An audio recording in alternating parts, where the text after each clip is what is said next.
नमस्कार, आपका स्वागत है। एक बार की बात है, भगवान श्री कृष्ण के मित्र उनसे मिलने द्वारिका आए हुए हैं। भगवान श्री कृष्ण उनका स्वागत करते हैं और उनके आने का कारण पूछते हैं। भगवान श्री कृष्ण के मित्र उनसे कहते हैं, हे केशव, आप सर्वज्ञ हैं, आप सब कुछ जानते हैं। आज मैं आपके पास यह जानने आया हूं कि मनुष्य को कौन से पेड़ लगाने चाहिए, भवन के सामने कौन से पेड़ लगाने चाहिए, कौन से पेड़ लगाने से दरिद्रता दूर होती है और भवन की सीमा में कौन से पेड़ लगाने से शत्रु, रोग, भय, भूत प्रेत आदि जैसी समस्याओं से बचा जा सकता है। भगवान श्री कृष्ण मुस्कुराते हुए कहते हैं, हे मित्र, आज तुमने समस्त मानव जाति के कल्याण के लिए बहुत महत्वपूर्ण प्रश्न पूछा है। इस संसार में वृक्षों की बहुत बड़ी भूमिका है।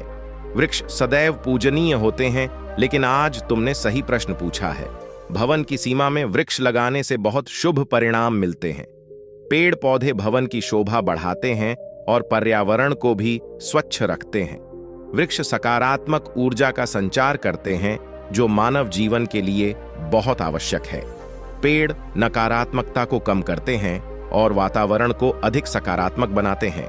घर के सामने शुभ पेड़ लगाने से घर में सुख समृद्धि आती है। ये पेड़ पौधे कई प्रकार के वास्तु दोषों का भी नाश करते हैं। घर के आंगन में खड़े पेड़ पौधे देवताओं की तरह घर की रक्षा करते हैं। हे मित्र, आपको यह बताने से पहले कि भवन के पास कौन से पौधे लगाने चाहिए और कौन से नहीं, मैं आपको एक प्राचीन कथा सुनाता हूं, जिससे आप समझ जाएंगे कि भवन के पास पेड़ पौधे लगाना कितना शुभ होता है और कौन से पौधे दुख और दरिद्रता लाते हैं। जो भी मनुष्य इस कथा को सुनता है, उसके सैकड़ों पाप नष्ट हो जाते हैं और उसकी दरिद्रता नष्ट हो जाती है। भगवान श्री कृष्ण के मित्र कहते हैं, हे केशव, मैं इस कथा को अवश्य ध्यान पूर्वक सुनूंगा। कृपया मुझे वह कथा सुनाइए। भगवान श्री कृष्ण कहते हैं, हे मित्र, प्राचीन समय की बात है। मध्य देश में एक बहुत ही सुंदर नगर था। उस नगर में धनेश्वर नाम का एक वैश्य अपनी पत्नी सुमति के साथ रहता था। धनेश्वर भगवान विष्णु का भक्त था और वह प्रतिदिन भगवान विष्णु की पूजा करता था। धनेश्वर की पत्नी भी सुशील और गृह कार्य में कुशल थी। घर में धन धान्य की कोई कमी नहीं थी। भगवान की कृपा से उसके पास सब कुछ था। इस प्रकार कई दिन बीत गए। धनेश्वर की पत्नी, जिसका नाम सुमति था, उसने अपने आंगन में कुछ पेड़ लगाए और प्रतिदिन उन पेड़ों को जल देकर उनकी सेवा करने लगी। लेकिन धनेश्वर की पत्नी को पेड़ लगाना नहीं आता था। वह केवल वही पेड़ लगाती थी जो उसे पसंद थे। वह अपने घर के आंगन में वही पेड़ लगाती थी जो अशुभ थे। इसके कारण धनेश्वर को अपने व्यापार में भारी घाटा होने लगा। उसके घर में प्रतिदिन झगड़े होने लगे। पति पत्नी में अक्सर झगड़े होने लगे। उन दोनों के जीवन में अनेक कठिनाइयां आने लगीं। धनेश्वर का सारा व्यापार डूब गया और उसकी सारी संपत्ति भी नष्ट हो गई। अब धनेश्वर के पास अनाज खरीदने के लिए भी पैसे नहीं थे।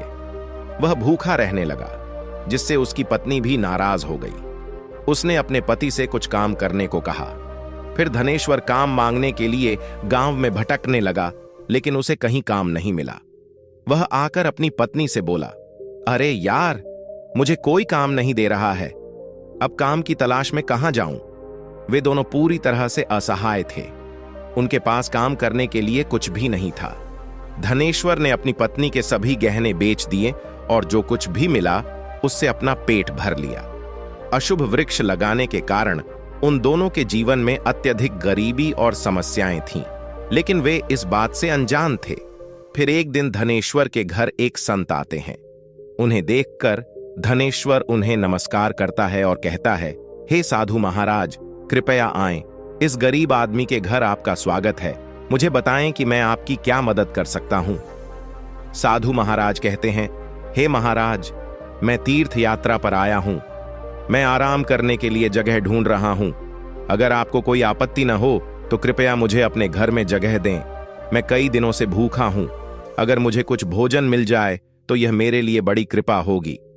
साधु महाराज के ऐसे वचन सुनकर धनेश्वर कहने लगा, हे साधु महात्मा, आप निश्चित रूप से एक पुण्यात्मा प्रतीत होते हैं। आपके चेहरे पर बहुत तेज है। मुझे आपकी सेवा करने का सौभाग्य मिल रहा है। आपकी सेवा करके मुझे बहुत आनंद मिलेगा, कृपया घर के अंदर आइए। फिर वह साधु महाराज धनेश्वर के घर के अंदर चले जाते हैं और वे आराम करने लगते हैं।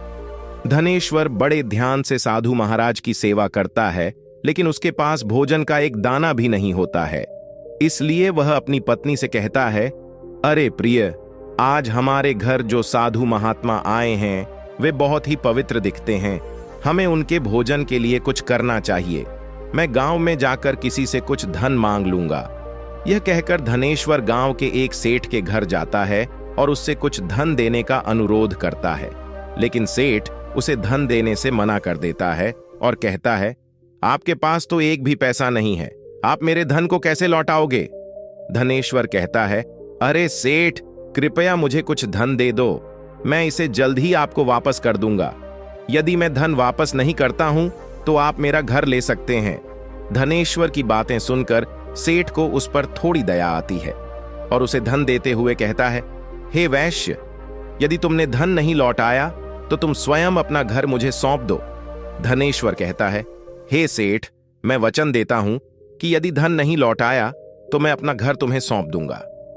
तब धनेश्वर सेठ से धन लेकर बाजार से दूध, चावल, सब्जी, आटा, चीनी आदि खरीदकर अपने घर लौट आता है। फिर वह अपनी पत्नी से कहता है, हे प्रिय, तुम उन साधु महात्माओं के लिए भोजन बनाओ। तब धनेश्वर की पत्नी भोजन बनाकर उन साधु महात्माओं को भोजन परोसती है। इस प्रकार धनेश्वर की भक्ति और निष्ठा देखकर साधु महाराज बहुत प्रसन्न होते हैं। भोजन करने के बाद जाते समय धनेश्वर से कहते हैं, हे वैश्य, मैं तुम्हारी भक्ति और आदर से बहुत प्रसन्न हूं। तुम्हारी जो भी मनोकामना हो मुझे बताओ, मैं उसे अवश्य पूर्ण करूंगा। तब धनेश्वर कहता है, हे महात्मा, आपका आशीर्वाद ही हमारे लिए सब कुछ है। कुछ तो है, लेकिन मैं आपसे जानना चाहता हूं कि किस पाप के कारण मुझे दरिद्रता का कष्ट भोगना पड़ रहा है। हमने भगवान विष्णु की पूजा की है, फिर हमारे जीवन में दरिद्रता क्यों आ गई है? इसका क्या कारण है और इस दरिद्रता को दूर करने के लिए मुझे क्या करना चाहिए? तब संत कहते हैं, हे वैश्य, जब मैं तुम्हारे द्वार पर आया तब मुझे एहसास हुआ कि तुम्हारे जीवन में अत्यधिक दरिद्रता और समस्याएं आ गई हैं, क्योंकि तुम्हारे घर के सामने लगे पेड़ ही तुम्हारी दरिद्रता का कारण है। इसलिए तुम्हें इन वृक्षों को हटाकर उनके स्थान पर शुभ वृक्ष लगाने चाहिए। तुम्हारी पत्नी ने तुम्हारे घर के सामने जो वृक्ष लगाए हैं वे अशुभ वृक्ष हैं, उनके कारण ही तुम्हारी ऐसी बुरी दशा हुई है। धनेश्वर कहते हैं, हे महात्मा, कृपया मुझे यह बताने की कृपा करें कि घर के सामने कौन से वृक्ष लगाने चाहिए जिससे घर में सुख समृद्धि बनी रहे और कौन से वृक्ष नहीं लगाने चाहिए। कृपया मुझे विस्तार से समझाइए, मैं आपका बहुत आभारी रहूंगा। तब वह साधु कहता है, हे वैश्य, ठीक है, अब मैं तुम्हें उन शुभ वृक्षों के बारे में बताता हूं जिन्हें घर के पास लगाने से शुभ फल प्राप्त होते हैं। इसलिए तुम ध्यान पूर्वक सुनो। हे वैश्य, जो व्यक्ति किसी जलाशय के पास पीपल का वृक्ष लगाता है उसे सैकड़ों यज्ञों के बराबर फल मिलता है। जब पीपल के पत्ते उस जलाशय में गिरते हैं तो वे गेंद के समान हो जाते हैं और पितरों को तृप्त करते हैं। इससे सभी प्रकार के पितृदोष, पितरों का श्राप समाप्त हो जाते हैं। जो व्यक्ति प्रतिदिन स्नान करने के बाद पीपल के वृक्ष को स्पर्श करता है वह सभी पापों से मुक्त हो जाता है और कभी पराजित नहीं होता। पीपल को छूने से लक्ष्मी की प्राप्ति होती है तथा इसकी प्रदक्षिणा करने से आयु बढ़ती है। पीपल की जड़ में भगवान विष्णु, तने में भगवान शिव तथा अग्रभाग में भगवान ब्रह्मा का वास होता है। अमावस्या के दिन पीपल को प्रणाम करने से 1000 गायों के दान के बराबर फल मिलता है। इस संसार में पीपल के समान कोई वृक्ष नहीं है। भगवान हरि स्वयं इस वृक्ष के रूप में पृथ्वी पर निवास करते हैं। पीपल के वृक्ष को कष्ट देना या उसकी शाखा तोड़ना महापाप माना जाता है। ऐसा व्यक्ति एक कल्प तक नरक में रहता है और जो पीपल के वृक्ष को जड़ से काट देता है वह कभी नरक से मुक्त नहीं होता। हे वैश्य, अब मैं तुम्हें एक अन्य वृक्ष के बारे में बताता हूं। आंवले का फल सभी लोकों में प्रसिद्ध है और अत्यंत पवित्र है। आंवले का पौधा लगाने से स्त्री पुरुष जन्म मरण के बंधन से मुक्त हो जाते हैं। यह पवित्र फल शुभ माना जाता है और भगवान विष्णु को बहुत प्रसन्न करता है। इसे खाने से सभी पापों से मुक्ति मिलती है। आंवला खाने से आयु बढ़ती है। इसका पानी पीने से रोग नष्ट होते हैं। आंवला को पानी में मिलाकर स्नान करने से दरिद्रता दूर होती है और सभी प्रकार की समृद्धि प्राप्त होती है। जिस घर में आंवला सदैव विद्यमान रहता है, उस घर में राक्षस कभी प्रवेश नहीं करते और राक्षस आते ही नहीं। यदि एकादशी को आंवला मिल जाए तो संसार के सभी तीर्थों से भी उत्तम फल मिलता है। जो व्यक्ति अपने बालों में आंवला लगाता है वह फिर मृत्युलोक में जन्म नहीं लेता। जिस घर के सामने आंवला का पेड़ होता है वहां साक्षात लक्ष्मी नारायण निवास करते हैं। तीसरा है अशोक का पेड़। अशोक के पेड़ में अप्सराएं निवास करती हैं। यह पेड़ दुख का नाश करता है और निराशा को समाप्त करता है। घर के पास इस पेड़ को लगाने से घर में सुख शांति बनी रहती है। अशोक का पेड़ शीतलता और यौवन प्रदान करता है। रावण द्वारा अपहरण किए जाने के बाद जब देवी लक्ष्मी ने देवी सीता का रूप धारण किया तो वे अशोक वाटिका में रहीं। अशोक के पेड़ ने माता सीता की बहुत सेवा की। इसीलिए माता सीता ने अशोक के पेड़ को आशीर्वाद दिया कि यह पेड़ जहां भी होगा वे हमेशा वहां निवास करेंगी। चौथा है पाक्कड़ का पेड़। प्रत्येक व्यक्ति को पाक्कड़ का पेड़ अवश्य लगाना चाहिए। इस पेड़ को लगाने से मिलने वाला फल एक महान यज्ञ के बराबर होता है। कलयुग में लोग यज्ञ नहीं कर पाएंगे, इसलिए उन्हें पाक्कड़ का पेड़ अवश्य लगाना चाहिए। पांचवां है नियम वृक्ष। नियम वृक्ष लगाने से सूर्य देव प्रसन्न होते हैं। नियम वृक्ष को जीवनदाता माना जाता है। इसे घर के पास लगाने से व्यक्ति को कई तरह की बीमारियों से मुक्ति मिलती है। मां लक्ष्मी को नियम के पत्ते बहुत पसंद हैं, इसलिए वे नियम वृक्ष के पास निवास करती हैं। घर के सामने नियम वृक्ष लगाने से धन की प्राप्ति होती है। छठा है जामुन का पेड़। अगर किसी व्यक्ति को पुत्री की कामना हो तो उसे जामुन का पेड़ अवश्य लगाना चाहिए। जिस व्यक्ति के घर के सामने जामुन का पेड़ होता है उसके घर पुत्री का जन्म होता है, जिससे परिवार का गौरव बढ़ता है। सातवां है बेल का पेड़। बेल के पेड़ में भगवान शिव और गुलाब में देवी पार्वती का वास होता है। इसीलिए अगर बेल के पेड़ के पास गुलाब का पौधा लगाया जाए तो शिव और पार्वती की कृपा प्राप्त होती है। उस घर में कभी दुख और दरिद्रता नहीं आती। उस घर में अकाल मृत्यु नहीं होती और कोई महिला विधवा नहीं होती। आठवां है नारियल का पेड़। नारियल का पेड़ लगाने से एक आदमी कई महिलाओं का पति बन जाता है। नारियल किसी भी धार्मिक अनुष्ठान का एक अनिवार्य हिस्सा है। इसे बहुत शुभ माना जाता है। घर के आंगन में नारियल का पेड़ होने से उस घर में हमेशा शुभता आती है और उस घर के सदस्यों का समाज में बहुत सम्मान होता है। जो व्यक्ति सुंदर पत्नी की इच्छा रखता है उसे अनार का पेड़ लगाना चाहिए। पलाश का पेड़ ब्रह्म तेज प्रदान करता है, इसलिए इसे अवश्य लगाना चाहिए। जो व्यक्ति वंश में वृद्धि और संतान की कामना करता है उसे अंकोल का पेड़ लगाना चाहिए। यदि कोई व्यक्ति किसी बीमारी से पीड़ित है तो उसे खैर का पेड़ लगाना चाहिए। खैर का पेड़ लगाने से बड़ी बड़ी बीमारियां दूर हो जाती हैं। यह पेड़ स्वास्थ्य प्रदान करता है। कुंद या मोगरा के पेड़ में गंधर्वों का वास होता है, इसलिए इस पेड़ को अपने घर के पास लगाने से काम में सफलता और शुभ फल की प्राप्ति होती है। खासकर कला के क्षेत्र में काम करने वाले लोगों को यह पेड़ जरूर लगाना चाहिए। अगर किसी व्यक्ति को चोरों और लुटेरों का डर रहता है तो उसे अपने घर के पास बांस का पेड़ जरूर लगाना चाहिए। यह पेड़ चोरों और लुटेरों को डराता है और घर की रक्षा करता है। चंदन और कटहल के पेड़ पुण्य और लक्ष्मी प्रदान करते हैं। इन पेड़ों को लगाने से दुख और दरिद्रता का नाश होता है। अगर घर की उत्तर दिशा में ताड़ और कनक चंपा के पौधे लगाए जाएं तो धन में वृद्धि होती है। केले का पेड़ भी बहुत शुभ होता है और यह घर में सुख, समृद्धि और खुशहाली लाता है। केले के पेड़ में भगवान विष्णु का वास होता है, इसीलिए घर में केले का पेड़ होने से घर में धन की कमी नहीं होती है। श्रृंगार के पौधे को पारिजात भी कहा जाता है।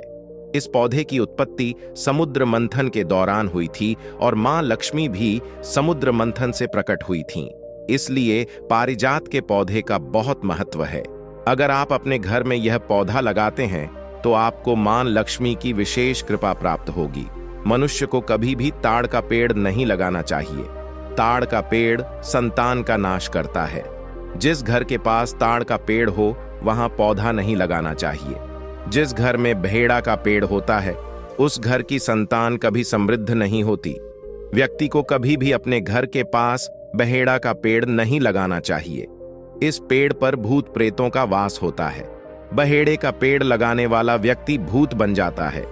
इसके नीचे कभी पूजा नहीं करनी चाहिए। यदि किसी व्यक्ति को शत्रुओं का भय हो तो उसे केवड़े का पेड़ लगाना चाहिए। इससे शत्रुओं का नाश होता है। घर में ऐसे पौधे कभी नहीं लगाने चाहिए जिन्हें काटने या तोड़ने पर दूध निकलता हो। घर के सामने कभी भी बबूल का पेड़ नहीं लगाना चाहिए। इसे लगाने से दुर्भाग्य आता है। घर के सामने बेर का पेड़ नहीं लगाना चाहिए। इसे लगाने से नकारात्मकता बढ़ती है, धन का नाश होता है और परेशानियां आती हैं। व्यक्ति को अपने घर के सामने पपीते का पेड़ नहीं लगाना चाहिए। इस पेड़ को लगाने से धन का नाश होता है और दरिद्रता आती है। अगर घर की पूर्व दिशा में पीपल का पेड़ हो तो घर में दरिद्रता का वास हो सकता है। अगर घर की पश्चिम दिशा में बरगद का पेड़ हो तो घर में लंबे समय तक शोक का द्वार बना रहता है। अगर दक्षिण दिशा में तुलसी का पौधा हो तो बच्चों को कष्ट सहना पड़ता है। अगर किसी मृत पेड़ की छाया घर पर पड़ती है तो यह मृत्यु का संकेत है। मृत पेड़ को तुरंत उखाड़ देना चाहिए। आशी महात्मा कहते हैं, हे वैश्य, इस तरह मैंने तुम्हें इन सभी शुभ अशुभ पेड़ों के बारे में बताया है, इसलिए तुम्हें ये पेड़ लगाने चाहिए और भगवान का आशीर्वाद प्राप्त करना चाहिए। धनेश्वर कहते हैं, हे महात्मा, तुमने आज मुझे बहुत बड़ा ज्ञान दिया है, मैं तुम्हारा धन्यवाद करता हूं। फिर आर्षि धनेश्वर को आशीर्वाद देकर वहां से गायब हो जाते हैं। धनेश्वर और उनकी पत्नी आर्षि को अचानक गायब होते देख हैरान हो जाते हैं। तब उन्हें समझ में आता है कि भगवान विष्णु स्वयं उनके घर आए थे। तब धनेश्वर उस अर्षि की सलाह के अनुसार अपने घर के सामने बहुत सारे शुभ पेड़ लगाता है, जिससे उसे अचानक बहुत सारा धन प्राप्त होता है और उसकी गरीबी दूर हो जाती है। धनेश्वर और उसकी पत्नी भगवान विष्णु को धन्यवाद देने लगते हैं। भगवान कृष्ण कहते हैं, हे मित्र, इस तरह से मैंने तुम्हें शुभ और अशुभ दोनों पेड़ों के बारे में बताया है। अब तुम भी जाओ और अपने घर के पास ये पेड़ लगाओ। तो दोस्तों, इस तरह से भगवान कृष्ण ने घर के पास लगाए जाने वाले शुभ और अशुभ पेड़ों के बारे में बताया है। उम्मीद है आपको ये कहानी पसंद आई होगी। अगर जानकारी पसंद आई हो तो वीडियो को लाइक जरूर करें और कमेंट में जय श्री कृष्णा लिखें। साथ ही चैनल को सब्सक्राइब करें। आप सभी का धन्यवाद।